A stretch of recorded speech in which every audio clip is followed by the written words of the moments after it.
This portion of the news brought to you by McDonald's. McDonald's, I'm loving it.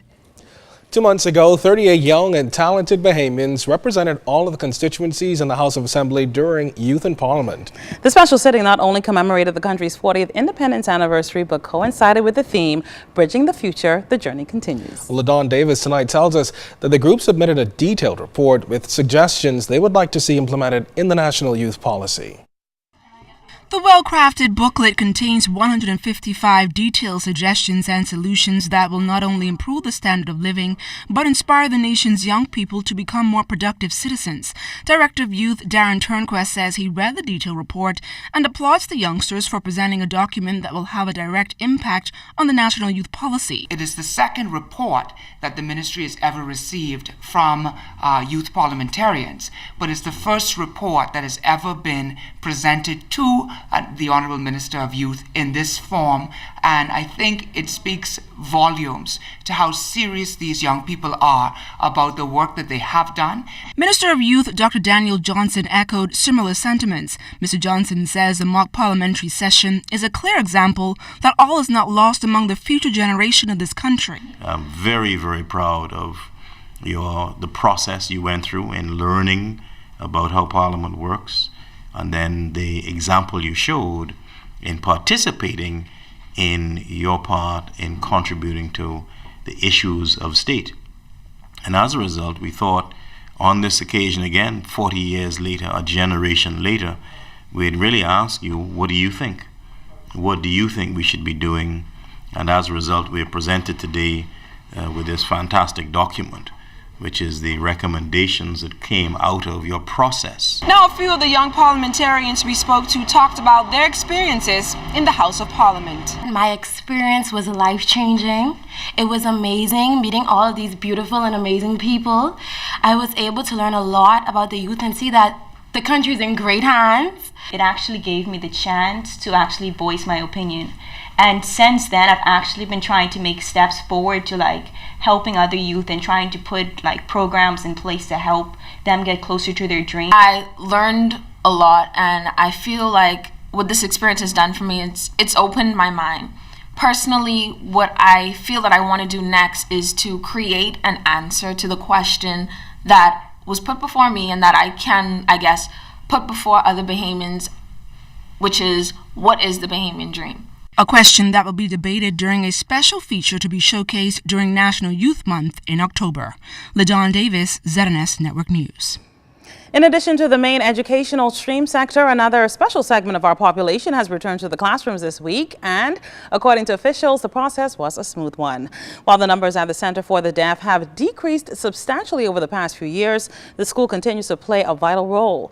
Principal at the center is Mrs. Tessa Nottage.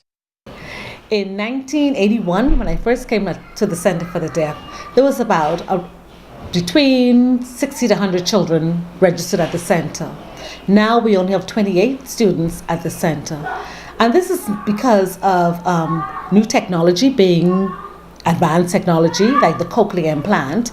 Many parents are opting now to have their children have the device, which is just a hearing aid, like a hearing aid right on the mastoid gland, and it helps the child to hear.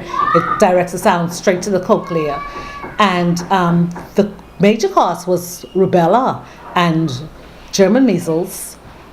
And now we're not having that anymore because it's almost eradicated. We don't have that disease anymore because of the vaccinations that they're having for that disease. So now we have 28 students to cater to at the Center for the Deaf. Well, the life-changing device of the cochlear implant reportedly cost in excess of $30,000.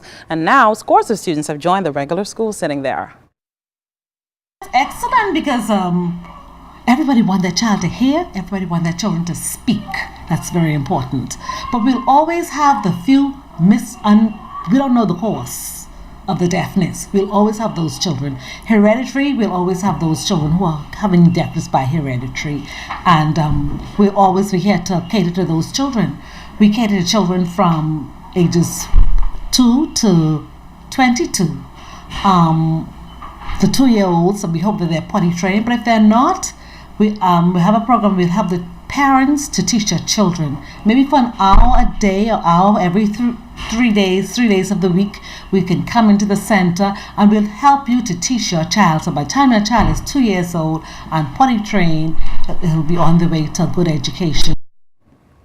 Well, still on education, too often the act of bullying may go unpunished in local schools, and it's something that's gained a lot of international traction.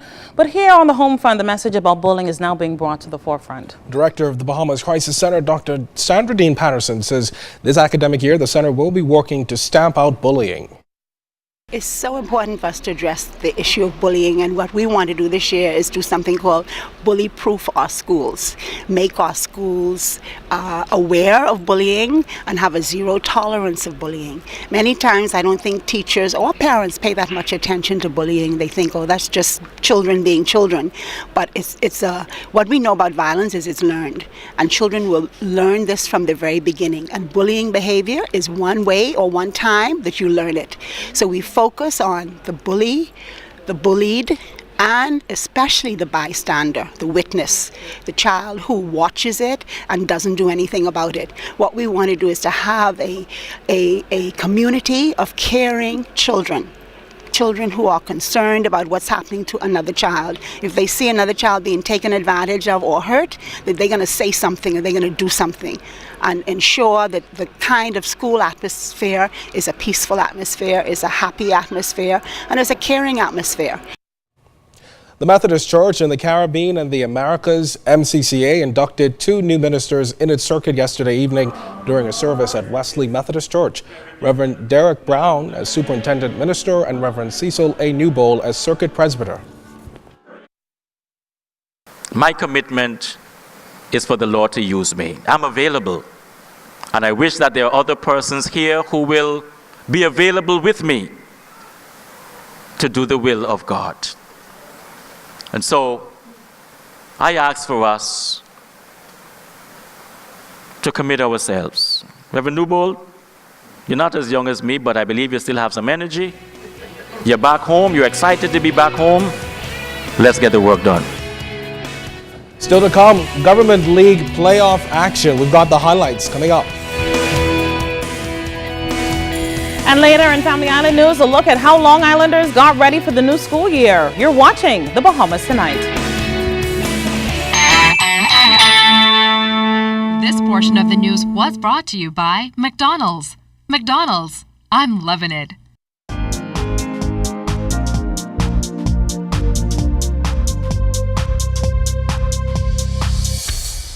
This is your Royal Fidelity Business News. I'm Jimenita Swain.